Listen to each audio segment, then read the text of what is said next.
Bonjour, Monsieur Mike. And bonjour, Edwige. So happy to see you, my lucky charm. And if you remember, Mike, and I hope that you do remember, last week we were talking about standing in front of the mirror, looking at the honest truths about where you are on the journey of being fit and healthy.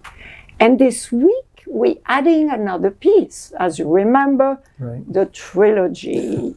Yes. Honesty, hope, and healing. So we're on hope. And we are hoping that you will stay with us.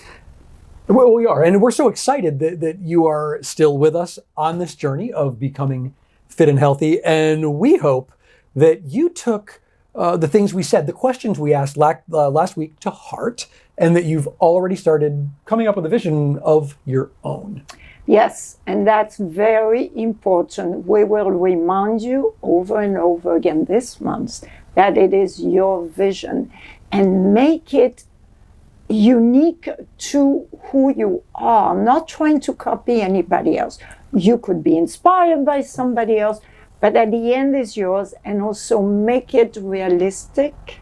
That's a key word. When you hope for things, it has to be linked to realism also. Well, it really does. And we're going to get into that a little bit later. But I'll tell you, it's funny, the concept of hope, right? I've got a friend. I don't think you've met him. Well, statistics professor. I might have mentioned him in conversation with you. Really? I'm impressed. Yeah, and I was talking about this journey of hope that we're doing in the vision. And he was running some analysis. And he said, at first he hoped, and then he became certain that I was going to pull it off at Vige. Yeah, wow. So it's going to happen. And then even beyond that, as part of the action we were taking, we're going to talk about some of the techniques I'm using, but I did decide I wanted to get a gym membership. Oh, that's a good thing. I gave it a lot of thought. And I think I'm going to take one, surprisingly, in Britain. Yeah, because I think that the equipment's a little bit better. I like the facility. Okay, Mike, I'm sorry to tell you, you're hopping around a little too much.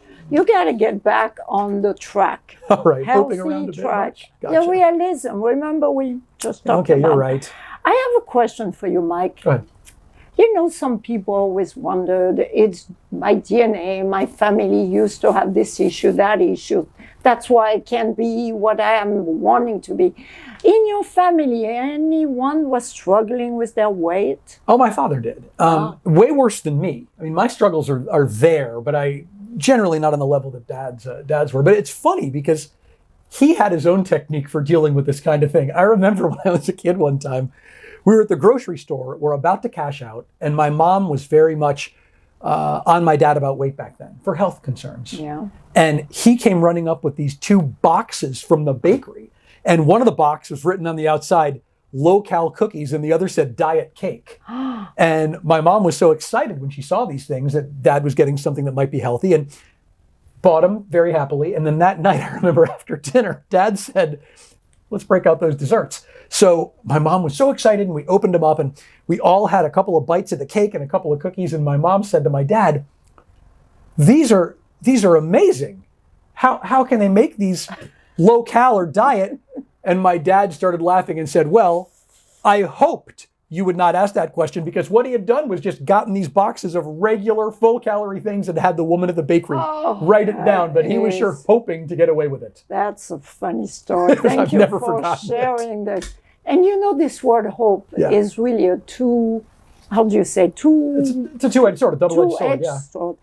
Like right now, we need to hope that the vaccine is going to work for the COVID, because we need to keep being positive in our attitude. However, when it comes to being fit and healthy, just to hope to get those muscles just by watching TV and eating bonbons, I don't think that's the right vision to hold. What do you think? Well, it's not the way it works. I mean, we talked earlier about magical thinking. Vision is one thing, but it needs to tie in with action, and not just any kind of action. What kind? Inspired. Stay away from anything painful. Inspired action. Inspired action. And I actually want to share something with you about inspired action I was able to take through something that Advish presents in her book, which is The Fresh Start Promise, which is a fantastic read.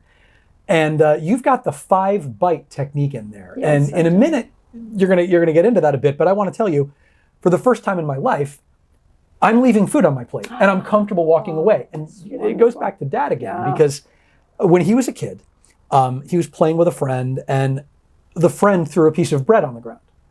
And they were young, very impressionable. And at that point, a rabbi walked by and said, "Do you know it's a sin to throw away bread?" very sternly. And my father never forgot it. So for him, the concept of waste was so untenable. There was no wiggle room. And I'm not advocating waste at all here, understand.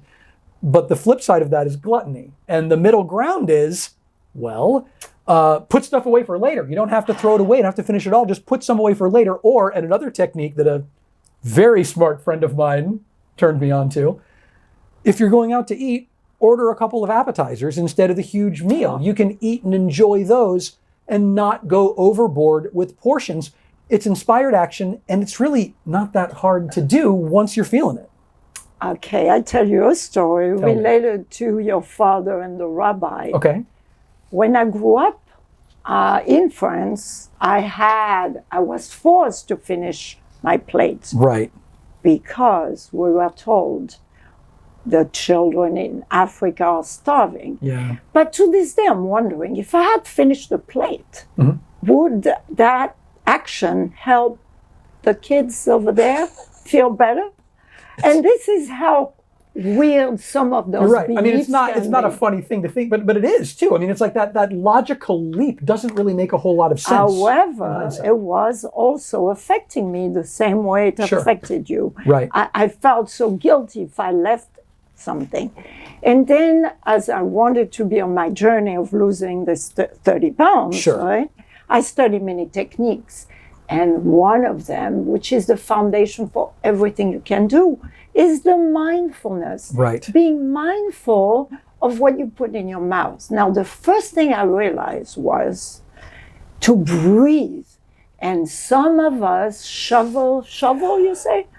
Shovel it in, which shovel it in. I have certainly done. I mean, it's... And then you inhale it, you don't even taste. The moment you consciously remind yourself to breathe, you start tasting. And after 5 bites of the exact same food, ask the question, am I still tasting this food? If you ask the question, you will have to be honest about the answer. Right. And if you say, no, I'm not tasting it, remind yourself that the next bite will taste exactly like the previous one. Sure. Do you want to add more calories? Or maybe switch to something else, because variety is really the answer to health. It's true. And when you take stock and listen to your heart and your body and breathe while you're doing it, you're going to find that you're satisfied. Quicker. And it's so important. And I'm putting that into place because my goal was to lose 15, 20 pounds. And I've already started getting some compliments from some people. I can see it. Yeah, it's getting there, right? And I've started this journey by paying attention, by breathing, by being present. And that's also helped me to feel a little more like I'm in control of it. Like this is something I can do because I'm in control, I'm present doing it. I'm an active participant in this instead of just having a shovel and not paying any attention. And what I realized, people feel so guilty at the end. They go, what happened here? I finished. They don't even know. I can't believe I did that, right? Who ate all this food? You know? An imposter came. Right, exactly. Somebody snuck in and did it all. Where did it even go? And there's no accountability there. Another nice thing about this, by the way, is another thing I've added as I started to understand that I could take control of this is more exercise by taking longer walks with my son. He's on his scooter or on his bike. I'm running alongside of him in longer bursts, I might add. And that's helped me to bond with him. So these things to become not about denial, but more about being present and enjoying what you're experiencing. Okay. It's so what powerful. Are we saying here? We're telling about what you put in your mouth is important. We're telling you about exercise, and we're telling you stay away from whatever is painful that you know you're not going to continue doing. Oh, by the way, yes, I have to share my little story about my midnight snack. Oh, I wanted to ask about this. I knew this was something that you've been working on. Well. One night last week, I don't know what happened. I woke up and here I am drinking my water and I'm still awake 15 minutes, 20 minutes, and I go, oh God, I got to get up and do something. Right. So here I am walking towards the fridge, open it, and then I'm asking, what am I doing here? What about this commitment I made to myself? How am I going to feel tomorrow morning having taken something out of here? And I felt so bad talking about activating the good side of the pain-pleasure principle. Right. I walked away. And I went back with my water and eventually fell asleep. And I felt so good about myself the following day because changing the way you take your action is going to make your confidence soar. And like you said, you become more self-confident, don't you? Well, it's a big part of it. A big part of the journey of hope is seeing when that light at the end of the tunnel is. And in your case, it was kind of, hey, I can walk away from this. Ooh. There's that light. And that had to give you confidence. All you have to do is develop that, exercise some patience with it, understand that it does take time. And may I add something about patience? Please do. 28 days is the time it takes to create a new loop, a new habit for you. 28 days. So don't get impatient by the end of the first week saying, oh, it doesn't work because you're not doing it. Right. Every day, even if you do a little bit better, just claim your victory. And I think it's time to ask questions. Let's do it. The questions are so powerful overall. And just like last week, take these things to heart. Don't just listen to them. Think about these things. Number one. Yes. What do you hope to accomplish to be fit and healthy? Small thing. That's it. Not that hard. Tangible, visible for you. What is the inspired action you're willing to take? Again, you can't just sit there. What are you willing to do when you're inspired to do it? Like Mike did with his son and with leaving food on the plate. Exactly. I love that technique. What do you hope, or when do you hope to see the result? What's your window of time here? Yeah, you need to have that to get going. You do. And as I told you, a month, you already see the difference of your behavior. Accountability. And then you feel like it's second nature. You don't have to worry. Your mind is doing it. It's very true. And that's keeping your eyes on that prize. Yeah. The other thing is, this ties right in. Can you see that chosen result? Is it feasible? And is it simple enough that you're not going to fall into the mental trickery and start avoiding it? Those are such powerful questions, but think them over and they're going to help you along your journey. And we've got something else to help you, a couple of things. A little poem and meditation coming up. Now that you have taken time to look at your reflection, use your vision to help you choose the right direction. You can't sit around and eat bonbons all day and hope that your muscle will show up anyway. For your journey to begin, you must take the first steps. For your muscle to grow, you must put in the reps. Hold on to hope. Have a vision and believe it. Keep hope in your heart, and I know you will receive it. Yes. So true. I love it. Victory. Okay, a little meditation. Let's do it. Before we close. Yes. And you know what to do. You uncross the legs. And if you enjoy putting your hand on your heart, and where your heart It's heart chat. The other one on your belly, because your belly is your power center. Power center. I remember the from your book. desired action is coming from there. And here it's listening to the heart.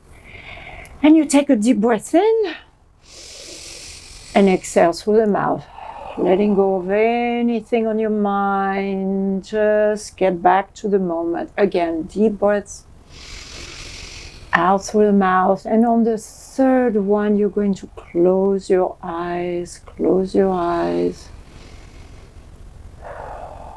And take a moment to be here with you, sitting where you are on the throne of your higher self. On the higher self, that throne that gives you the opportunity, the hope to get going on this journey of transformation, of becoming the person you always wanted to be. Just remembering that your mind can begin to act as if you already were the person or the body you want to have. Creating that vision. And imagining, if you like, a person in your life that you admire, that has achieved the result that you want. Conjure up that person and see and follow their footsteps. And maybe in the future you may want to ask them exactly what they do, what they did to get to where they are. Just remembering that as you copy them, you're still you. You are unique, beautiful you. And you already are inside. It's just time to manifest. And take 1 minute to see now you on that screen of the mind, the way you want to be, with a big smile because you did it. You feel so good. And as you breathe deeply into your heart, keeping that smile on your face, that victory energy inside you, you're going to reopen your eyes slowly. Put your hands in prayer position. And then we say, can we say? We'll say it. We'll say victory to you. Victory is yours. Claim it. See you soon. Au revoir. À bientôt. Bye.